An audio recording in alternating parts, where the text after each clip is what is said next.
Doctor के M classes के YouTube channel पर आप सभी का हार्दिक स्वागत है। आज का यह वीडियो 9 अगस्त 1925 को हुई काकोरी ट्रेन एक्शन पर केंद्रित है। आज से ठीक 98 वर्ष पूर्व 9 अगस्त 1925 को भारत की जंग आज़ादी की कड़ी में एक ऐसी घटना घटी जो भारतीय स्वतंत्रता आंदोलन के इतिहास में एक मील का पत्थर मानी जाती है। इस महत्वपूर्ण घटना के अंतर्गत क्रांतिकारियों ने ब्रिटिश शासन के विरुद्ध क्रांति हेतु आवश्यक हथियारों को खरीदने के लिए 9 अगस्त 1925 को अंग्रेजों द्वारा लाए जा रहे सरकारी खजाने को लखनऊ के पास काकोरी नामक रेलवे स्टेशन के पास लूट लिया था और भारतीय इतिहास में यह घटना काकोरी कांड के नाम से जानी जाती है। और इस घटना को हिंदुस्तान रिपब्लिकन एसोसिएशन के सदस्यों ने अंजाम दिया था। हिंदुस्तान रिपब्लिकन एसोसिएशन का गठन 1924 में कानपुर में किया गया था और इस संगठन के दो महत्वपूर्ण नेताओं सचिंद्र नाथ सन्याल और योगेश चंद्र बनर्जी की गिरफ्तारी के बाद पूरा का पूरा उत्तरदायित्व तो राम प्रसाद बिस्मिल के कंधों पर आ गया था। एसोसिएशन के कार्य को आगे बढ़ाने के लिए और तत्कालीन आवश्यकताओं की पूर्ति के लिए धन की आवश्यकता के लिए इस संगठन ने कुछ राजनीतिक डकैतियां भी की, लेकिन उसमें इनको अत्यधिक धन की प्राप्ति नहीं हुई। उसके बाद से इन क्रांतिकारियों ने अपनी जो रणनीति थी उसमें परिवर्तन किया और सरकारी खजानों को लूटने की योजना बनाई और यह तय किया गया कि संगठन के कार्य के लिए सरकारी खजानों पर ही डकैती डाली जाएगी।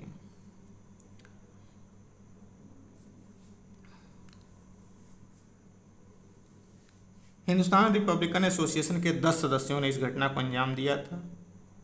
और शाहजहांपुर में पंडित राम प्रसाद बिस्मिल ने 8 अगस्त 1925 को एक आपातकाल बैठक की और उस बैठक में 9 अगस्त 1925 को सरकारी खजाना लूटने की योजना बनाई थी और जिसमें निर्धारित हुआ था कि 9 अगस्त 1925 को हरदोई शहर के रेलवे स्टेशन से सहारनपुर लखनऊ पैसेंजर ट्रेन में बिस्मिल के नेतृत्व में 10 लोग सवार होंगे और जो इस पूरी योजना को क्रियान्वित करेंगे। और इस 10 क्रांतिकारियों में राम प्रसाद बिस्मिल, अशफाकुल्ला खां, मुरारी शर्मा, बनवारी लाल, राजेंद्र नाथ लाहिड़ी, सचिंद्र नाथ सन्याल, केशव चक्रवर्ती, चंद्रशेखर आज़ाद, मनमथ नाथ गुप्त और मुकुंदी लाल शामिल होंगे। योजना के अनुसार 9 अगस्त 1925 को राजेंद्र नाथ लाहिड़ी ने काकोरी रेलवे स्टेशन से छूटी 8 down Saharanpur Lucknow passenger train को चैन खींचकर रोका और राम प्रसाद बिस्मिल के नेतृत्व में अन्य सदस्यों ने धावा बोलते हुए सरकारी खजाना लूट लिया। इन क्रांतिकारियों के पास पिस्तौल के अतिरिक्त जर्मनी में बने 4 माउजर भी थे। क्रांतिकारियों ने पहले तो सरकारी खजाने के बक्से को खोलने का प्रयास किया, किंतु जब बक्सा नहीं खुला तो अशफाकुल्ला खान ने अपना माउजर मनमथ नाथ गुप्त को पकड़ा दिया और फिर हथौड़ा लेकर बक्सा तोड़ने में जुट गए। लेकिन जल्दबाजी में मनमथ नाथ गुप्त ने माउजर का टिगर दबा दिया, जिसे छूटी गोली से एक यात्री की मृत्यु हो गई और शीघ्रतावश चांदी के सिक्कों एवं नोटों से भरे थैले को चादरों में बांधकर वहां से भागने में एक चादर वहीं घटनास्थल पर छूट गई और यही चादर क्रांतिकारियों के लिए काल साबित हुई। अखबारों के माध्यम से इस लूट की खबर ने ब्रिटिश सरकार के लिए एक चुनौती पेश की और ब्रिटिश सरकार ने इस घटना को बड़ी गंभीरता से लेते हुए इसकी जांच पड़ताल शुरू कर दी। इस छूटी चादर के आधार पर पुलिस ने 43 क्रांतिकारियों को गिरफ्तार किया। दरअसल पुलिस ने काकोरी कांड के संबंध में जानकारी देने और षड्यंत्र में शामिल किसी भी व्यक्ति को गिरफ्तार करवाने के लिए पुरस्कार की घोषणा के साथ पोस्टर सभी स्थानों पर लगा दिए, जिसका परिणाम यह हुआ कि पुलिस को घटनास्थल पर मिली एक चादर में लगे धोबी के निशान से यह बात पता चला कि ये चादर शाहजहांपुर के किसी व्यक्ति की है और शाहजहांपुर के धोबी से पूछने पर मालूम हुआ कि यह चादर बनारसी लाल की है। बिस्मिल के साझेदार बनारसी लाल से मिलकर पुलिस ने इस घटना की सारी रणनीति प्राप्त कर ली और पुलिस को उससे पता चला कि 9 अगस्त 1925 को शाहजहांपुर से राम प्रसाद बिस्मिल की पार्टी के कौन कौन लोग शहर के बाहर गए थे और वे कब कब वापस आए। जब खुफिया तौर पर इस बात की पुष्टि हो गई कि हिंदुस्तान रिपब्लिकन एसोसिएशन के नेता राम प्रसाद बिस्मिल उस दिन शहर में नहीं थे, तो 26 सितंबर 1925 की रात में बिस्मिल के साथ पूरे हिंदुस्तान से 40 लोगों को गिरफ्तार किया गया था और इस घटना में मुख्य रूप से 10 सदस्य शामिल थे, जिनमें से 5 व्यक्ति गिरफ्तार हुए और बाकी को पुलिस के हाथ नहीं आए। शेष सभी व्यक्तियों पर सरकार बनाम राम प्रसाद बिस्मिल एवं अन्य के नाम से ऐतिहासिक मुकदमा चला और उन्हें 5 वर्ष की कैद से लेकर फांसी तक की सजा हुई।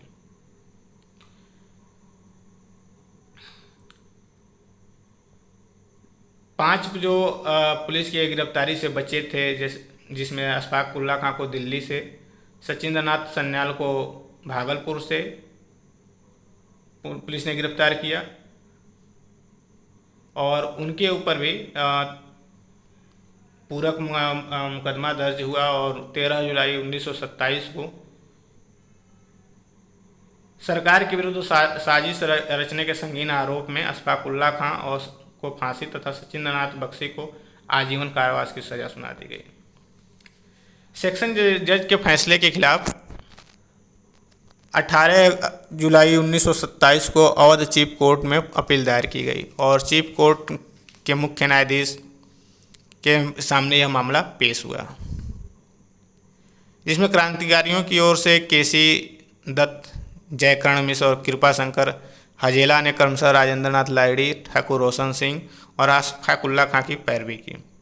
राम प्रसाद बिस्मिल ने अपनी पैरवी खुद की, क्योंकि वह सरकारी खर्चे पर उन्हें लक्ष्मी शंकर मिश्र नाम का एक साधारण सा वकील दिया गया था, जिनको उन्होंने लेने से मना कर दिया। बिस्मिल ने चीफ कोर्ट के सामने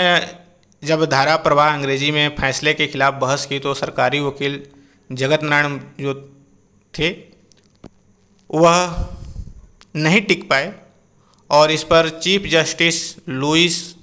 सर्ट्स को बिस्मिल से अंग्रेजी में यह पूछना पड़ा कि mister Ram Prasad, from which university you have taken the degree of law, अर्थात श्रीमान राम प्रसाद, आपने किस विश्वविद्यालय से कानून की डिग्री ली है। इस पर बिस्मिल ने हंसते हुए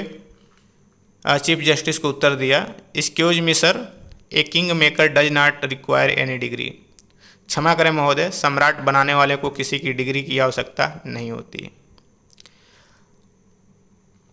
इस पूरे प्रकरण में अंततः फैसला आया और 22 अगस्त 1927 को जो फैसला आया उसमें राम प्रसाद बिस्मिल,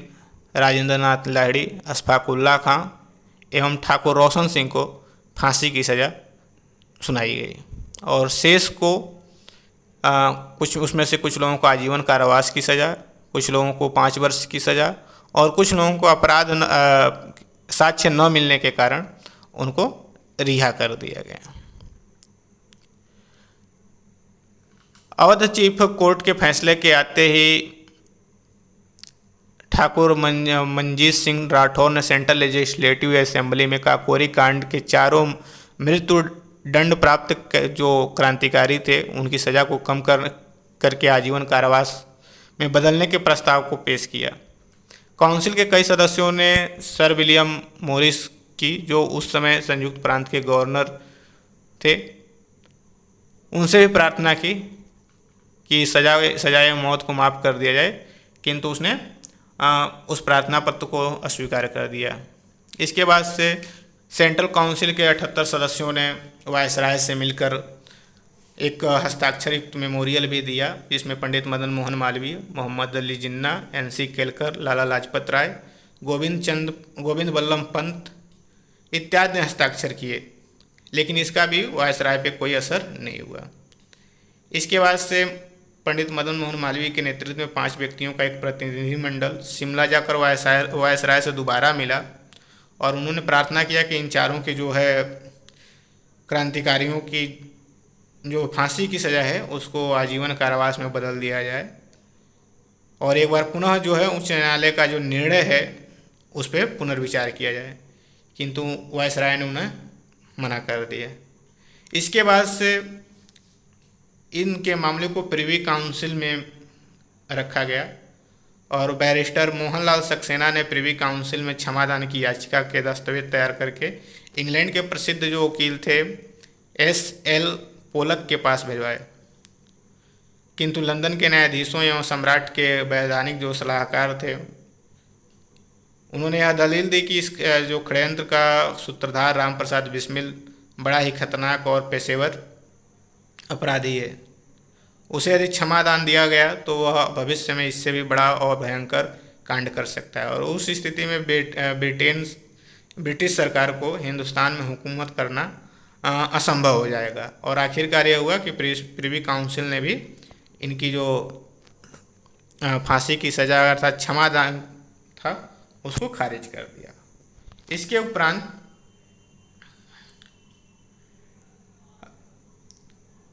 रामप्रसाद बिस्मिल, अशफाक उल्लाह खां, राजेंद्र नाथ लाहिड़ी और रोशन सिंह को फांसी दे दी गई और इस संबंध में 17 दिसंबर 1927 को सबसे पहले गोंडा जेल में राजेंद्र नाथ लाहिड़ी को फांसी दी गई। 19 दिसंबर 1927 को रामप्रसाद बिस्मिल को गोरखपुर जेल में फांसी दी गई। 19 दिसंबर 1927 को ठाकुर रोशन सिंह को इलाहाबाद के नैनी जेल में फांसी दी गई और 19 दिसंबर 1927 को अशफाक उल्लाह खां को फैजाबाद की जेल में फांसी दी गई। यह क्रांतिकारियों का एक दुर्लभ चित्र है जिसमें 17 क्रांतिकारियों को दिखाया गया है, जिसके नाम भी नीचे दिए गए हैं कि जो इस प्रकरण में शामिल थे। सरकारी रिपोर्ट के अनुसार अर्थात जो पुलिस की FIR कापी जो उस पर FIR हुई थी उसके मुताबिक क्रांतिकारियों द्वारा इस प्रकरण में 4,601 रुपये 15 आना 6 पाई की लूट की गई थी और इसमें क्रांतिकारियों ने जिस पिस्तौल का उपयोग किया था वह जर्मन में निर्मित था जिसको माउजर कहा जाता है। उसके बाद से काकोरी कांड में जो शहीद हुए उनके सम्मान में जगह जगह स्मारक भी बनाए गए हैं और उन पे उनके जो बलिदानी प्रसंग हैं उनका उल्लेख भी किया गया है। तो काकोरी कांड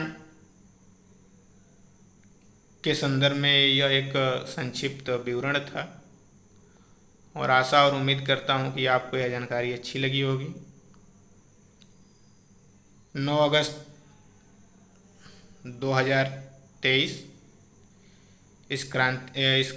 घटना के 98 वर्ष पूरे हो गए। 2 वर्ष बाद इस घटना का शताब्दी वर्ष होगा। तो उस संदर्भ में मैं इस घटना से जुड़े हुए जो भी क्रांतिकारी हैं उन पे